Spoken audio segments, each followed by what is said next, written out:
Everyone. तो constitution of India हमारा चल रहा है। कॉन्स्टिट्यूशन ऑफ इंडिया का ये लेक्चर नंबर 7 है।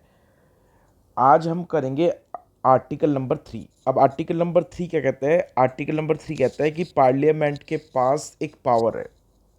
अब क्या पावर है पार्लियामेंट के पास? अब पार्लियामेंट एक नई स्टेट बना सकता है, एक तो ये पावर है। तो पार्लियामेंट के पास एक पावर तो ये है कि पार्लियामेंट नई स्टेट बना सकता है। अब नई स्टेट कैसे बना सकता है वो भी देखो, वो भी है। तो आर्टिकल नंबर 3 पार्लियामेंट को पावर देता है कि भाई आप चाहो तो इंडिया में एक नई स्टेट बना सकते हो। अब कैसे नई स्टेट बना सकते हो उसका भी तरीका आर्टिकल नंबर 3 ने बताया है। तो आर्टिकल नंबर 3 ने पहली बात ये बताई कि पार्लियामेंट एक नई स्टेट फॉर्म कर सकता है इंडिया में, और उसका तरीका भी बताया कि भाई किस किस तरीके से पार्लियामेंट इंडिया में एक नई स्टेट बना सकता है। अब यहाँ पे जहाँ जहाँ स्टेट वर्ड यूज़ होगा, जहाँ जहाँ स्टेट वर्ड यूज़ होगा वहाँ वहाँ स्टेट का मतलब यूनियन टेरिटरी भी होगा। तो जहाँ जहाँ मैं स्टेट वर्ड यूज़ करूँगा वहाँ वहाँ यूनियन टेरिटरी भी उसका मीनिंग होगा, यानी स्टेट इंक्लूड्स यूनियन टेरिटरी। तो जहाँ जहाँ स्टेट वर्ड यूज़ हुआ है वहाँ वहाँ यूनियन टेरिटरी भी आएगा। जैसे एग्जाम्पल के तौर पे आर्टिकल नंबर 3 कह रहा है कि पार्लियामेंट के पास पावर है, पार्लियामेंट न्यू स्टेट फॉर्म कर सकता है। तो जब पार्लियामेंट आर्टिकल नंबर 3 के अकॉर्डिंग न्यू स्टेट फॉर्म कर सकता है तो इसका मतलब है पार्लियामेंट आर्टिकल नंबर 3 के अकॉर्डिंग न्यू यूनियन टेरिटरी भी फॉर्म कर सकता है, क्योंकि स्टेट में यूनियन टेरिटरी भी इंक्लूड है। तो नाउ अब स्टेट इंक्लूड्स यूनियन टेरिटरी, इस बात को ध्यान में रखते हुए अब हम आगे आर्टिकल नंबर 3 पढ़ते हैं। तो आर्टिकल नंबर 3 क्या कह रहा है? पार्लियामेंट जो है उसके पास पावर है कि वो न्यू स्टेट इंडिया में फॉर्म कर सकता है, और न्यू स्टेट कर सकता है तो न्यू यूनियन टेरिटरी भी फॉर्म कर सकता है। अब मैं यूनियन टेरिटरी बार बार नहीं बोलूँगा, मैं स्टेट ही बोलूँगा, और जहाँ जहाँ स्टेट बोल रहा हूँ वहाँ वहाँ उसका मतलब यूनियन टेरिटरी भी है। तो आर्टिकल नंबर 3 ने पार्लियामेंट को पावर क्या दी है कि पार्लियामेंट इंडिया में न्यू स्टेट फॉर्म कर सकता है। अब उस न्यू स्टेट फॉर्म करने का जो तरीका है वो भी आर्टिकल नंबर 3 बता रहा है। कैसे कैसे पार्लियामेंट न्यू स्टेट फॉर्म कर सकता है? तो बाय यूनाइटिंग टू और मोर स्टेट्स और पार्ट्स देयर ऑफ। तो पहला तरीका है कि मान लो स्टेट 1 है और स्टेट 2 है, इन दोनों को यूनाइट कर दिया, और यूनाइट करके यानी कि मिला दिया, और मिला के एक न्यू स्टेट फॉर्म कर दी। या फिर कुछ हिस्सा स्टेट 1 से ले लिया और कुछ हिस्सा स्टेट 2 से ले लिया, और दोनों को मिलाकर एक न्यू स्टेट बना दी। तो पहला तरीका यह है कि पार्लियामेंट न्यू स्टेट कैसे बना सकता है? दो स्टेट को मर्ज कर कर या दो स्टेट में से कुछ हिस्से को अलग कर कर न्यू स्टेट फॉर्म की जा सकती है। दूसरा तरीका क्या है? Bye separation of territory from any state. अब कोई स्टेट है, मान लो इस स्टेट में से कुछ एरिया सेपरेट किया, और ये जो सेपरेटेड एरिया है इसी को एक नई स्टेट बना दिया। दूसरा तरीका है ये। तीसरा तरीका क्या है? तीसरा तरीका है by uniting any territory to part of any state. By uniting any territory to part of any state. अब यहाँ पे क्या मतलब है? यहाँ पे ये जो एनी टेरिटरी है इसका मीनिंग क्या है? इसका मीनिंग ये है कि अगर कोई हमने बाहर से फॉरेन से कोई टेरिटरी एक्वायर करी, हमने बाहर से फॉरेन से कोई टेरिटरी एक्वायर करी, तो वो इंडिया का पार्ट तो बन गई। अब वो टेरिटरी फ़िलहाल के लिए ना तो स्टेट है अभी और ना वो यूनियन टेरिटरी है, लेकिन वो इंडियन टेरिटरी ज़रूर है। तो अगर कोई फॉरेन टेरिटरी है जो हमने एक्वायर करी है, फॉरेन टेरिटरी कोई इंडिया ने एक्वायर कर ली है, तो वो इंडिया की टेरिटरी तो है, लेकिन ना तो अभी वो स्टेट डिक्लेयर हुई है ना वो यूनियन टेरिटरी डिक्लेयर हुई है, बट इंडिया की टेरिटरी है। अब वो जो टेरिटरी है, इंडियन टेरिटरी जो बाहर से एक्वायर की है, उसको किसी स्टेट के साथ में, किसी कोई स्टेट है उसके साथ में मर्ज कर दिया और मर्ज करके एक नई स्टेट डिक्लेयर कर दिया, तो इस तरीके से भी न्यू स्टेट फॉर्म हो सकती है। क्लियर है? तो पार्लियामेंट के पास आर्टिकल नंबर 3 ने पहली पावर क्या दी है? तो फर्स्ट पावर जो पार्लियामेंट को मिलती है आर्टिकल नंबर 3 के अकॉर्डिंग, वो मिलती है कि पार्लियामेंट न्यू स्टेट फॉर्म कर सकता है। और न्यू स्टेट फॉर्म करने के पार्लियामेंट के पास 3 ऑप्शन है, या तो 2 स्टेट को मिलाकर न्यू स्टेट बना दे, या उनके 2 स्टेट में से, उन 2 स्टेट में से कुछ पार्ट्स अलग करके उसको न्यू स्टेट बना दे, या फिर कोई स्टेट है उस स्टेट में से कुछ एरिया अलग करके उसको न्यू स्टेट घोषित कर दे, या फिर कोई इंडियन टेरिटरी है, सपोज बाहर से हमने फॉरेन टेरिटरी एक्वायर करी है, तो कोई इंडियन टेरिटरी है जो अभी स्टेट भी नहीं है और यूनियन टेरिटरी भी नहीं है, उसको किसी स्टेट के साथ मर्ज करके एक न्यू स्टेट डिक्लेयर कर दिया जाए। तो ये 3 तरीके हैं। नाउ ये तो पहली पावर थी पार्लियामेंट की, न्यू स्टेट फॉर्म करना। दूसरी पावर पार्लियामेंट की क्या है? पार्लियामेंट किसी भी स्टेट का एरिया इंक्रीज कर सकता है। तो पार्लियामेंट किसी भी स्टेट का एरिया इंक्रीज कर सकता है। और तीसरी पावर है कि पार्लियामेंट किसी भी स्टेट का एरिया डिक्रीज कर सकता है। तो सेकंड पावर है कि पार्लियामेंट किसी भी स्टेट का एरिया इंक्रीज कर सकता है, और तीसरी पावर है पार्लियामेंट किसी भी स्टेट का एरिया डिक्रीज कर सकता है। जहाँ जहाँ मैं स्टेट बोल रहा हूँ वहाँ वहाँ यूनियन टेरिटरी भी आएगा, इतना अपने दिमाग में रखना है। तो पहली बात, जहाँ जहाँ स्टेट वर्ड है वहाँ वहाँ यूनियन टेरिटरी पे। तो अगर पार्लियामेंट किसी स्टेट का एरिया इंक्रीज या डिक्रीज कर सकता है, मतलब पार्लियामेंट किसी यूनियन टेरिटरी का भी एरिया इंक्रीज या डिक्रीज कर सकता है। खैर, नाउ अब आ गया जो चौथी पावर है, पार्लियामेंट किसी भी स्टेट की बाउंड्रीज को ऑल्टर कर सकता है। तो पार्लियामेंट किसी भी स्टेट की बाउंड्री को ऑल्टर कर सकता है।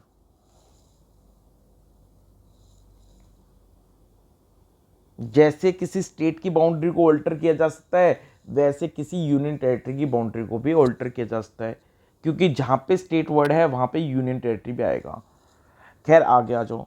फिफ्थ पावर है, पार्लियामेंट किसी भी स्टेट के नेम को ऑल्टर कर सकता है, यानी किसी भी स्टेट के नाम में भी ऑल्ट्रेशन की जा सकती है। ये 5 पावर बताई गई हैं जो पार्लियामेंट को मिलती हैं थ्रू आर्टिकल नंबर 3। तो आर्टिकल नंबर 3 के अकॉर्डिंग पार्लियामेंट के पास ये 5 पावर है। अब ये 5 पावर को एक्सरसाइज करने के लिए पार्लियामेंट को क्या करना पड़ेगा? एक कानून बनाना पड़ेगा। तो पार्लियामेंट एक कानून पास करके ये 5 पावर को यूज कर सकता है। नाउ अब आ जाओ, अब पार्लियामेंट को आर्टिकल नंबर 3 की पावर का यूज करना है। पार्लियामेंट को आर्टिकल नंबर 3 में जो पावर दी गई हैं उनको यूज करना है। तो पार्लियामेंट को क्या बनाना पड़ेगा? कानून बनाना पड़ेगा, लॉ बनाना पड़ेगा। अब लॉ कैसे बनता है? तो कानून ऐसे बनता है कि पार्लियामेंट के 2 हाउस होते हैं, लोकसभा और राज्यसभा। तो पहले एक ड्राफ्ट बनता है, ड्राफ्ट बिल। उस ड्राफ्ट बिल को लोकसभा और राज्यसभा से पास कराना पड़ता है, और फिर उस बिल पे प्रेसिडेंट के साइन होते हैं। उसके बाद वो बिल क्या बन जाता है, वो एक्ट बन जाता है, कानून बन जाता है। इस तरह का प्रोसीजर होता है। तो अब पार्लियामेंट को आर्टिकल नंबर 3 की पावर का यूज करना है, तो पार्लियामेंट को क्या करना पड़ेगा, कानून बनाना पड़ेगा, लॉ बनाना पड़ेगा। और लॉ बनाने के लिए पहले एक ड्राफ्ट बिल तैयार होगा और उस ड्राफ्ट बिल को पार्लियामेंट लोकसभा और राज्यसभा से पास कराएगा और फिर प्रेसिडेंट के साइन होंगे। लेकिन यहाँ पे बता रखा है कि पार्लियामेंट जो ये लॉ पास करेगा, तो लॉ पास करने के लिए पहली कंडीशन ये है कि प्रेसिडेंट की रिकमेंडेशन चाहिए, प्रेसिडेंट की रिकमेंडेशन चाहिए। यानी इसका मतलब है कि अगर पार्लियामेंट को आर्टिकल नंबर 3 की पावर का यूज़ करना है, तो पार्लियामेंट को क्या बनाना पड़ेगा, कानून बनाना पड़ेगा। और कानून बनाने के लिए पार्लियामेंट को क्या करना पड़ेगा, पहले एक ड्राफ्ट बिल तैयार करना पड़ेगा और वो ड्राफ्ट बिल राज्यसभा और लोकसभा से पास कराना पड़ेगा और फिर उस बिल पे प्रेसिडेंट के साइन होंगे, तब जाके ये कानून बनेगा। तो अब ये जो बिल लोकसभा और राज्यसभा में प्रेजेंट किया जाएगा, ये प्रेसिडेंट की रिकमेंडेशन के बाद ही लोकसभा या राज्यसभा पे रखा जाएगा। तो यानी इसका मतलब पहली कंडीशन ये है कि अगर पार्लियामेंट को आर्टिकल नंबर 3 की पावर का यूज करना है, तो पार्लियामेंट को क्या बनाना है, कानून, लॉ। और लॉ बनाने के लिए पहला स्टेप क्या करना पड़ेगा कि जो ड्राफ्ट बिल तैयार होगा, उस ड्राफ्ट बिल को लोकसभा या राज्यसभा में प्रेजेंट करने से पहले प्रेसिडेंट की रिकमेंडेशन लेनी पड़ेगी। यानी प्रेसिडेंट पहले उस बिल को रिकमेंडेशन देगा अपनी, फिर रिकमेंडेशन के बाद वो बिल राज्यसभा में या लोकसभा में रखा जाएगा। फिर राज्यसभा या लोकसभा से जहां पे भी पहले रखा गया है, उसके बाद वो दूसरे हाउस में जाएगा। मान लो पहले ये बिल राज्यसभा में रखा गया, तो राज्यसभा में पास होने के बाद ये कहाँ जाएगा, लोकसभा से पास होगा। या पहले अगर ये बिल लोकसभा से पास हो गया तो फिर राज्यसभा से पास होगा। जब दोनों हाउसेस से ये बिल पास हो जाएगा, तो फिर उस पर प्रेसिडेंट के साइन होंगे और ये क्या बन जाएगा, एक्ट बन जाएगा। तो पहली कंडीशन ये है कि अगर पार्लियामेंट को आर्टिकल नंबर 3 की पावर का यूज करना है, तो कानून बनाना है। और कानून बनाने के लिए पार्लियामेंट को सबसे पहले एक ड्राफ्ट बिल बनाना पड़ेगा और उस ड्राफ्ट बिल को प्रेसिडेंट रिकमेंड करेगा और प्रेसिडेंट की रिकमेंडेशन के बाद वो ड्राफ्ट बिल कहां प्रेजेंट होगा, लोकसभा या राज्यसभा में प्रेजेंट किया जाएगा। दूसरी कंडीशन क्या है, दूसरी कंडीशन जो है वो ये कहती है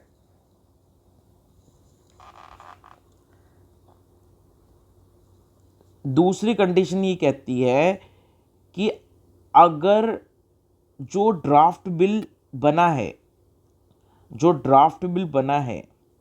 वो ड्राफ्ट बिल किसी भी स्टेट का अगर एरिया या बाउंड्री या नेम को अफेक्ट कर रही है, यानी ये जो ड्राफ्ट बिल बन रहा है, जो लोकसभा और राज्यसभा में प्रेजेंट होना है और उसके बाद उस पर प्रेसिडेंट के साइन होने हैं और फिर वो एक्ट बनना है, कानून बनना है।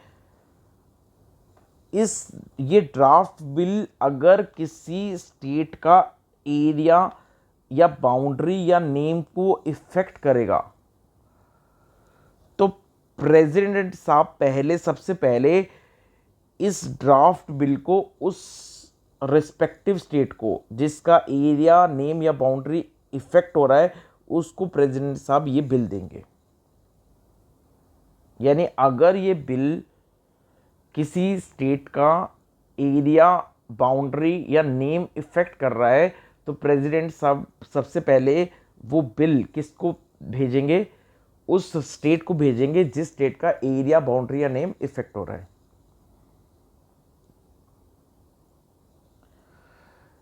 अब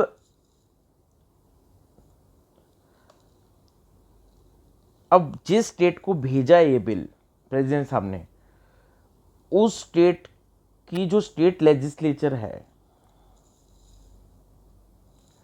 वो स्टेट लेजिस्लेचर को अपने व्यूज़ देने होते हैं इस पे बिल पे कि उनका क्या कहना है।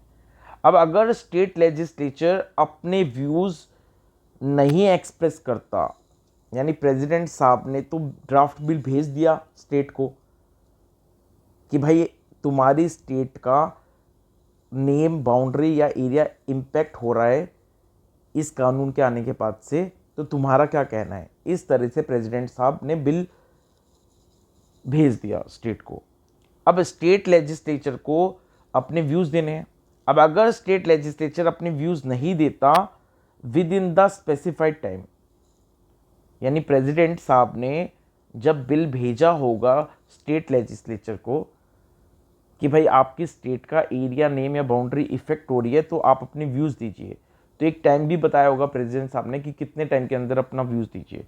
अब उस स्पेसिफाइड टाइम के अंदर अगर स्टेट लेजिस्लेचर ने अपने व्यूज़ एक्सप्रेस नहीं करे, तो फिर ये जो ड्राफ्ट बिल है ये पार्लियामेंट में प्रेजेंट किया जा सकता है, यानी लोकसभा या राज्यसभा में रखा जा सकता है पास कराने के लिए। अगर स्टेट लेजिस्लेचर ने चलो अपने व्यूज एक्सप्रेस कर दिए, तो भी पार्लियामेंट बाउंड नहीं है स्टेट लेजिस्लेचर के व्यूज को मानने के लिए। पार्लियामेंट चाहे तो स्टेट लेजिस्लेचर के व्यूज को कंसीडर कर सकता है, पार्लियामेंट चाहे तो स्टेट लेजिस्लेचर के व्यूज को इग्नोर कर सकता है। बट प्रोसेस क्या है? प्रोसेस ये है कि अगर जो बिल प्रेसिडेंट साहब रिकमेंड कर रहे हैं, जो ड्राफ्ट बिल प्रेसिडेंट साहब रिकमेंड करेंगे, अगर वो बिल किसी स्टेट का नेम या एरिया या बाउंड्री इफेक्ट करेगा, तो प्रेसिडेंट साहब उस बिल को उस पर्टिकुलर स्टेट को भेजेंगे और टाइम बताएंगे कि कितने टाइम के अंदर आपको अपने व्यूज़ देने हैं। फिर वहाँ की स्टेट लेजिस्लेचर उस स्पेसिफाइड टाइम के अंदर अपने व्यूज़ दे भी सकती है और नहीं भी दे सकती।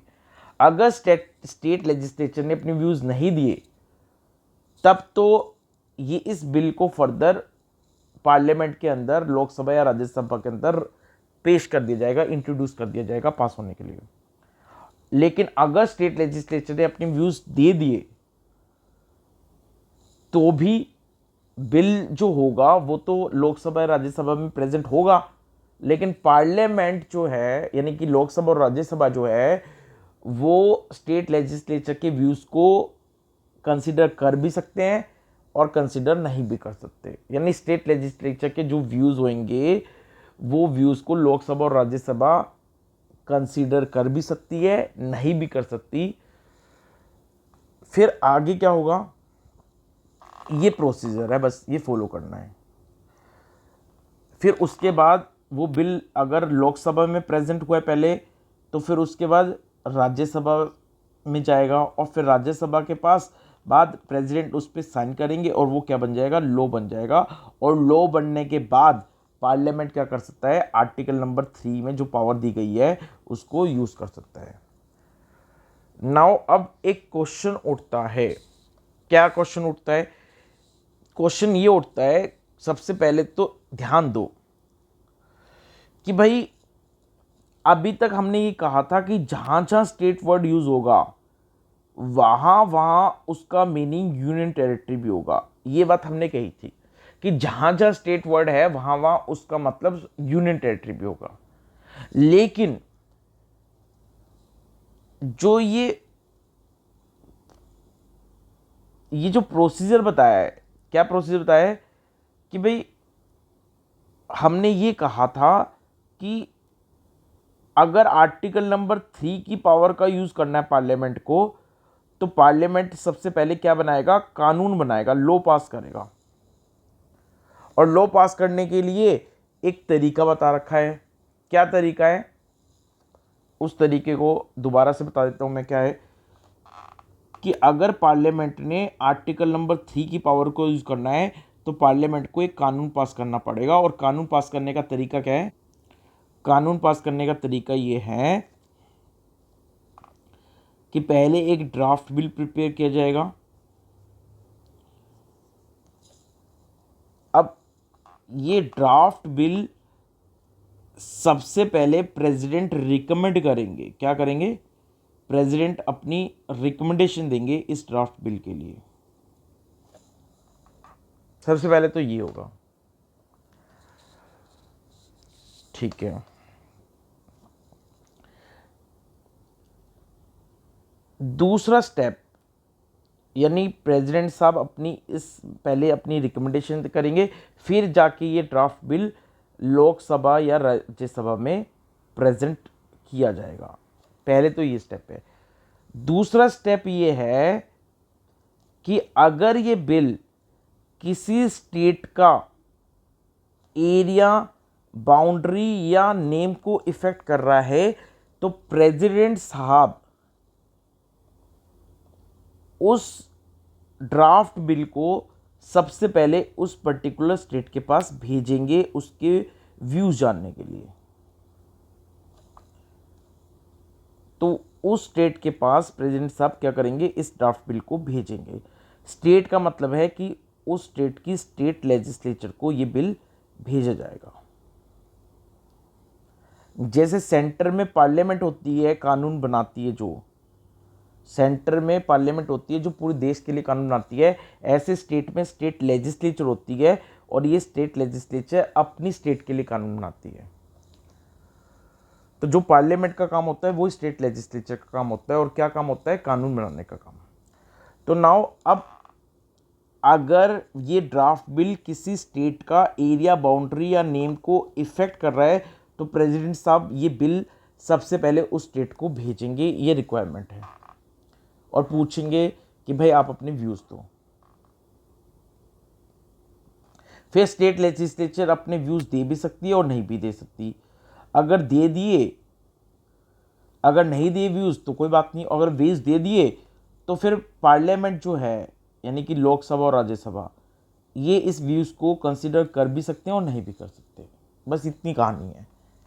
फिर ये बिल लोकसभा और राज्यसभा से पास हो जाएगा और इस पे प्रेसिडेंट की साइन हो जाएंगे, कंसेंट मिल जाएगी, तो ये एक्ट बन जाएगा। अब क्वेश्चन ये है, बताना ये चाह रहे हैं कि ये जो सेकंड प्रोसीजर था, ये जो सेकंड पॉइंट था, पहला पॉइंट क्या था? पहला पॉइंट तो ये था कि अगर आर्टिकल नंबर 3 की पावर का यूज करना है तो पार्लियामेंट को एक लॉ बनाना है। लॉ बनाने के लिए जो ड्राफ्ट बिल तैयार किया जाएगा, जो लोकसभा या राज्यसभा में रखना है, इस ड्राफ्ट बिल को लोकसभा या राज्यसभा में रखने से पहले, प्रेजेंट करने से पहले, प्रेसिडेंट साहब इस ड्राफ्ट बिल को अपनी रिकमेंडेशन देंगे और प्रेसिडेंट की रिकमेंडेशन के बाद ही ये ड्राफ्ट बिल लोकसभा या राज्यसभा में प्रेजेंट हो सकता है। पहला रिक्वायरमेंट तो ये था। ये वाला जो पहला स्टेप है ये तो हर हाल में फॉलो करना है, चाहे किसी स्टेट का फॉर्मेशन हो रहा है या किसी यूनियन टेरिटरी का फॉर्मेशन हो रहा है, चाहे किसी स्टेट का एरिया इंक्रीज डिक्रीज हो रहा है या किसी यूनियन टेरिटरी का एरिया इंक्रीज डिक्रीज हो रहा है, या किसी स्टेट की बाउंड्री इंपैक्ट हो रही है या किसी यूनियन टेरिटरी की बाउंड्री इंपैक्ट हो रही है, या किसी स्टेट का नाम इंपैक्ट हो रहा है या किसी यूनियन टेरिटरी का नेम ऑल्टर हो रहा है। ये तो पहला वाला प्रोसीजर तो यूनियन टेरिटरी या स्टेट किसी में भी चेंजेस किए जा रहे हैं तो पहला स्टेप तो हर हाल में फॉलो करना ही है। यानी पार्लियामेंट ने आर्टिकल नंबर 3 की पावर का यूज़ करने के लिए जो कानून बनाना है, लॉ, उसके लिए पहला जो स्टेप है वो तो बिल्कुल मैंडेटरी है कि भाई लॉ बनाने के लिए जो ड्राफ्ट बिल होगा उसको पहले प्रेसिडेंट साहब रिकमेंड करेंगे और रिकमेंडेशन के बाद ही वो बिल लोकसभा या राज्यसभा में प्रेजेंट होगा। ये वाला स्टेप तो हमेशा फॉलो करना है, चाहे किसी यूनियन टेरिटरी या किसी स्टेट की फॉर्मेशन हो रही है या किसी यूनियन टेरिटरी या किसी स्टेट का एरिया इंक्रीज डिक्रीज हो रहा है, यानी यूनियन टेरिटरी और स्टेट दोनों के केस में पहला प्रोसीजर तो फॉलो होगा ही होगा। सेकंड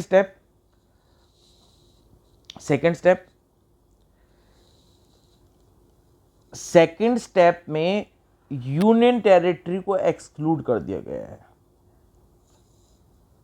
यानी इसका मतलब अगर ये जो ड्राफ्ट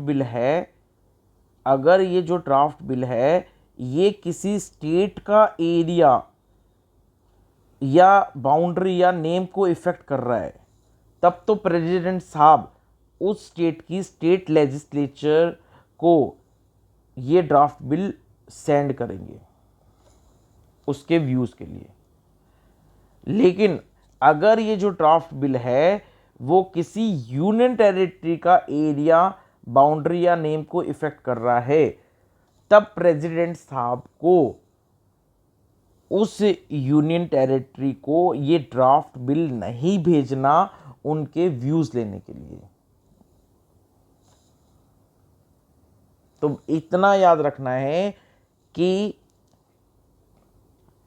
ये ड्राफ्ट बिल अगर किसी स्टेट का एरिया, बाउंड्री या नेम को इफेक्ट कर रहा है, तब तो उस स्टेट की स्टेट लेजिस्लेचर को प्रेसिडेंट साहब वो ड्राफ्ट बिल सेंड करेंगे उस स्टेट लेजिस्लेचर का व्यूज लेने के लिए।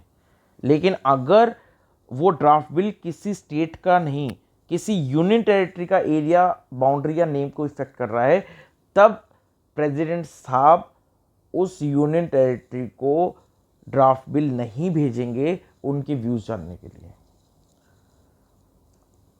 चाहे अब देखो, यूनियन टेरिटरी भी दो तरह की होती हैं। एक यूनियन टेरिटरी जहां पे चीफ मिनिस्टर होता है, यानी जहां पे स्टेट लेजिस्लेचर की तरह ही लेजिस्लेटिव असेंबली होती है। तो एक तो वो यूनियन टेरिटरी होती है जहाँ पे सीएम होता है और प्रॉपर उस यूनियन टेरिटरी का अलग से कानून बनता है, अलग से वहाँ का यूनियन टेरिटरी का स्टेट लेजिस्लेचर की तरह एक स्टेट लेजिस्लेटिव असेंबली होती है। और एक वो यूनियन टेरिटरी जहाँ पे कोई सीएम नहीं होता, जहाँ पे कोई अलग से लॉ मेकिंग जो असेंबली है वो नहीं होती। एक वो यूनियन टेरिटरी होती है। तो कैसी भी यूनियन टेरिटरी हो, यानी कि जहाँ पे सीएम होता है और स्टेट की, जैसे स्टेट अपना लॉ बनाती है, ऐसे वो यूनियन टेरिटरी भी अपना लॉ बना रही है। वो यूनियन टेरिटरी हो या दूसरी यूनियन टेरिटरी हो, कोई भी यूनियन टेरिटरी हो, सब यूनियन टेरिटरी की बात हो रही है यहाँ पे। हर तरह की यूनियन टेरिटरी की बात हो रही है यहाँ पे, चाहे वो दिल्ली हो, चाहे वो पुडुचेरी हो, चाहे वो जम्मू कश्मीर हो, चाहे वो दूसरी यूनियन टेरिटरी हो। हर यूनियन टेरिटरी की यहाँ पे बात हो रही है। क्या बात हो रही है कि अगर ये ड्राफ्ट बिल किसी भी यूनियन टेरिटरी का एरिया, नेम या बाउंड्री को इफेक्ट करता है, तो उस यूनियन टेरिटरी को प्रेसिडेंट साहब ड्राफ्ट बिल नहीं सेंड करेंगे उनका व्यूज जानने के लिए, चाहे वो यूनियन टेरिटरी में सीएम, चीफ मिनिस्टर हो या ना हो।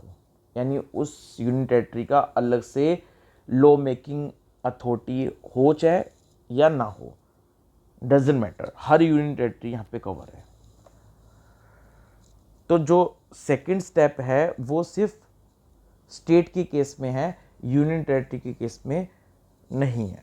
यानी स्टेट का एरिया, बाउंड्री, नेम इफेक्ट होगा तो उस स्टेट को प्रेसिडेंट साहब ड्राफ्ट बिल सेंड करेंगे उनके व्यूज जानने के लिए। अगर यूनियन टेरिटरी है तो उस यूनियन टेरिटरी का एरिया, नेम या बाउंड्री इफेक्ट हो रहा है तो प्रेसिडेंट साहब उस यूनियन टेरिटरी को वो ड्राफ्ट बिल नहीं सेंड करेंगे उनका व्यूज जानने के लिए। बस फिर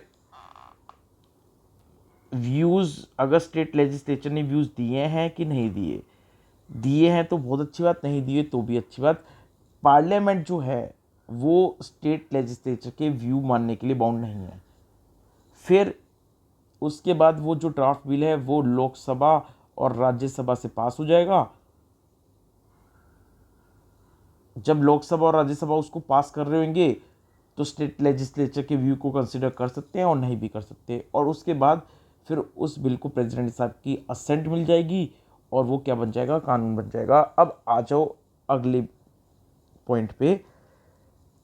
इसमें एक नोट लिखा है हमने, हम ये कहते हैं कि आर्टिकल नंबर 3 में पार्लियामेंट को एक पावर दी गई है। आर्टिकल नंबर 3 में पार्लियामेंट के पास एक पावर है। क्या पावर है? तो आर्टिकल नंबर 3 में पार्लियामेंट के पास एक पावर है। क्या पावर है? कि पार्लियामेंट किसी भी स्टेट का या यूनियन टेरिटरी का एरिया इंक्रीज भी कर सकती है और डिक्रीज भी कर सकती है। यानी पार्लियामेंट किसी भी स्टेट का या यूनियन टेरिटरी का एरिया इंक्रीज भी कर सकती है या डिक्रीज भी कर सकती है। बिल्कुल। तो अब क्वेश्चन ये है कि एक केस हुआ था बहुत पहले जिसका नाम है बैरूबरी यूनियन केस। इस बैरूबरी यूनियन केस में क्या मुद्दा था? मुद्दा ये था कि इंडिया जो था और जो ईस्ट पाकिस्तान था, जो आज का बांग्लादेश है, उस टाइम पे उसको ईस्ट पाकिस्तान बोलते थे। तो इंडिया और ईस्ट पाकिस्तान के बीच में एक एग्रीमेंट हुआ था। उस एग्रीमेंट के तहत इंडिया ने वेस्ट बंगाल के अंदर एक गांव पड़ता था जिसका नाम था बैरूबरी। ये बैरूबरी जो था वो इंडिया ने ईस्ट पाकिस्तान को ट्रांसफर करना था इस एग्रीमेंट के तहत। तो अब क्वेश्चन ये था कि भाई अगर इंडिया को अपना कोई एरिया किसी फॉरेन कंट्री को देना है, जैसे कि ईस्ट पाकिस्तान को देना है, तो इंडिया वो दे सकता है एज पर आर्टिकल नंबर 3 या नहीं दे सकता। यानी आर्टिकल नंबर 3 में क्या पार्लियामेंट के पास ये पावर है? क्या आर्टिकल नंबर 3 में पार्लियामेंट के पास ये पावर है कि पार्लियामेंट इंडिया का कोई एरिया टेरिटरी उठाकर किसी फॉरेन कंट्री को सौंप दे?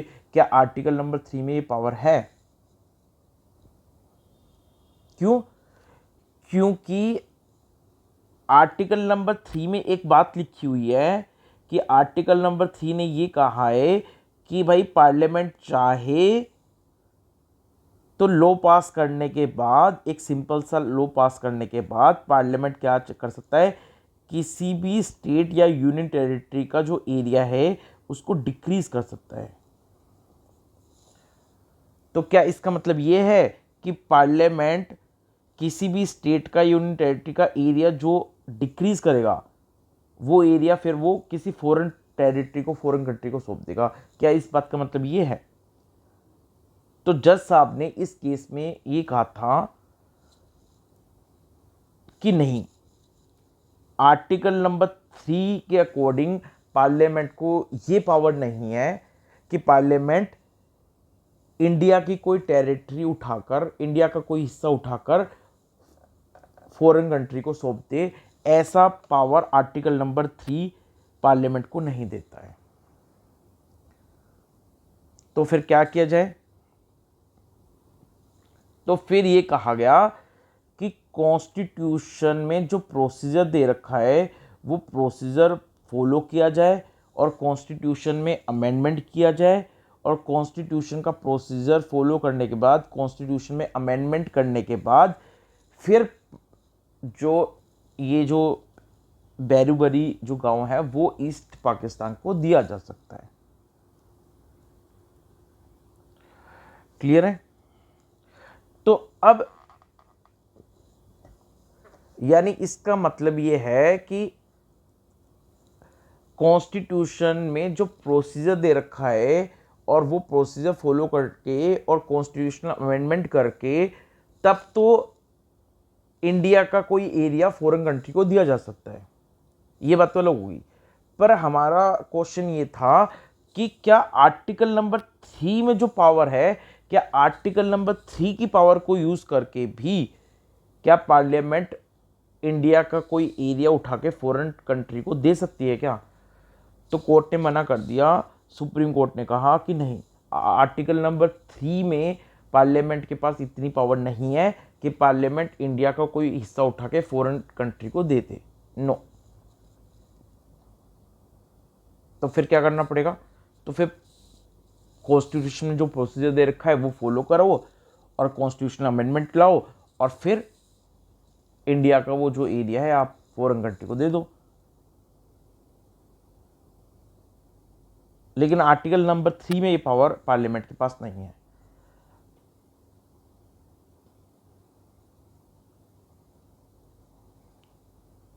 ठीक है। दूसरी बात ये थी कि हमने लास्ट क्लास में आर्टिकल नंबर 2 भी पढ़ा था और आज हमने आर्टिकल नंबर 3 में पढ़ लिया। तो दोनों में मेजर जो डिफरेंस है वो ये है कि आर्टिकल नंबर 2 ये बात करता है कि अगर हम बाहर से फॉरेन कंट्री से कोई टेरिटरी एक्वायर कर लेते हैं जो इंडिया का पार्ट नहीं है, तो अगर हम बाहर फॉरेन का टेरिटरी को एक्वायर कर लेते हैं जो पहले इंडिया का पार्ट नहीं था, उसको पार्लियामेंट या तो यूनियन टेरिटरी डिक्लेयर कर सकती है या फिर स्टेट डिक्लेयर कर सकती है। ये आर्टिकल नंबर 2 में पार्लियामेंट के पास पावर थी।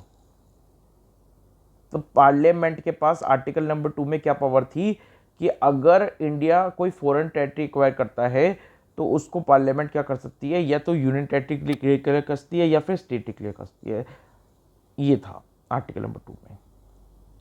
और आर्टिकल नंबर 3 आज हमने पढ़ लिया। तो आर्टिकल नंबर 3 के अकॉर्डिंग पार्लियामेंट को ये पावर है कि पार्लियामेंट कोई भी नई स्टेट बना सकती है एग्जिस्टिंग